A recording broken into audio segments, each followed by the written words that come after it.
Hello and welcome back. This is video number 2, and we're going to talk about the things that you should avoid doing in terms of running your Twitter account. Now, some of these are very obvious and some of them are not. So let's just go through some of the basic ones. So obviously, you should not self-promote too much, especially in the beginning. What you're trying to do is you're trying to gain trust, you're trying to gain a following. So the less that you sell and the more that you give, the better of a following and the quality of the following you will actually get. In fact, contrary to belief, if you begin to do a lot of self-promotion or giveaways right off the bat before you grow good content, provide good content and all that, you'll get a lot of freebie seekers. Now, we will talk about giveaways in the sense of attracting people that are of your niche and that are of high quality, because there's a certain way of running giveaways and there's a certain way of not running giveaways. Because a lot of people, the way they run giveaways, they actually will attract freebie seekers, and that's not what you want, because if they buy your product, they will end up demanding a lot more from you later down the road. So obviously that's a big self-explanatory thing. Just don't promote yourself way too much, especially in the beginning. Another one is not responding to tweets. Whenever somebody tweets you or they even comment on your tweet, it's a good way and a good thing to respond back to them. Because otherwise, if you're not responding, you're not showing that you're engaging. To them, it shows that you're not interested in them. That's one thing that I've noticed whenever I was utilizing Twitter, was that the people that were highly engaged with those that were following with them, or even that were responding to their tweets, and they were responding back, a lot of them were actually really nice people. So really helpful people. And then you have people that are like, they don't even respond to any of their tweets. Now, obviously they can't respond to every single tweet, but if they're not really engaging, they are showing a little bit of authority, but it's more of like, it's kind of giving off that vibe of, I don't need to talk to you, I'm better than you, kind of thing. So you don't want to present yourself in that light as well, if that makes sense.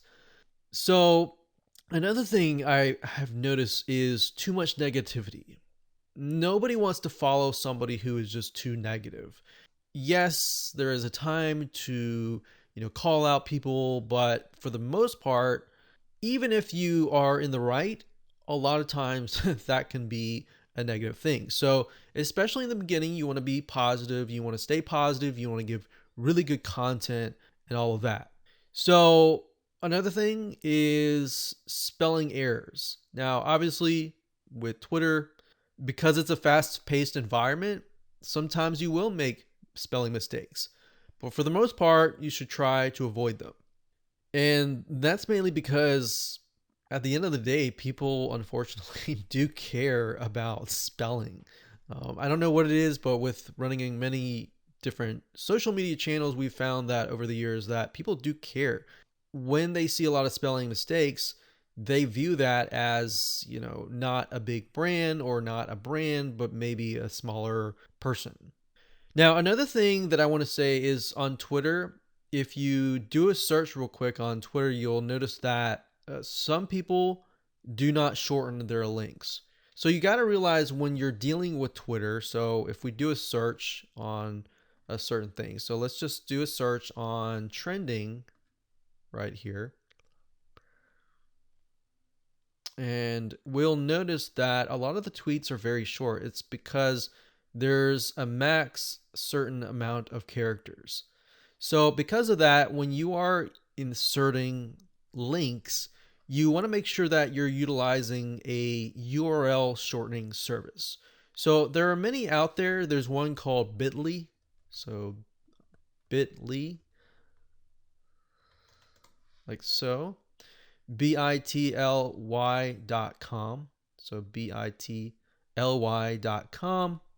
And you can go here, you can get started for free. For the most part, they're free. They do have some paid services, but you don't really need that. All you need is a service that will allow you to shorten your links and that will allow you to track them. So tracking is another important thing when it comes to Twitter, especially when you're running a business. If you just create a link for the sake of shortening a link and there's no tracking involved, you're not going to know if that Twitter tweet is actually getting traction or not. You might get a tweet that only gets a few comments, but it's got a lot of clicks. And that's something that I noticed as well, is not everybody will actually interact with you. All right, so Bitly is one that is really good. So do not, in other words, do not use the natural URL, the URL that you're going, that's linking to your website. You want to shorten it first and then post it to Twitter. So another thing that I would definitely say to avoid is hashtag abuse. In other words, you don't want to spam people with hashtags. Hashtags are a great way to get listed in a list of relevant hashtags. So if, say, for example, you click on hashtags, or you do a hashtag and you do something like, let's see, food or pizza. Let's get specific. So let's say pizza. So when somebody does a hashtag pizza, or they're looking for pizza. So that's fine and dandy. And you scroll down here. So all we see is pizza. Now, what I found is some people just put a bunch of hashtags, random hashtags, for the sake of getting attention. And you want to avoid that. You want to make sure that the hashtags are relevant, or the hashtags relate to whatever you're trying to sell or whatever you're trying to provide in terms of content.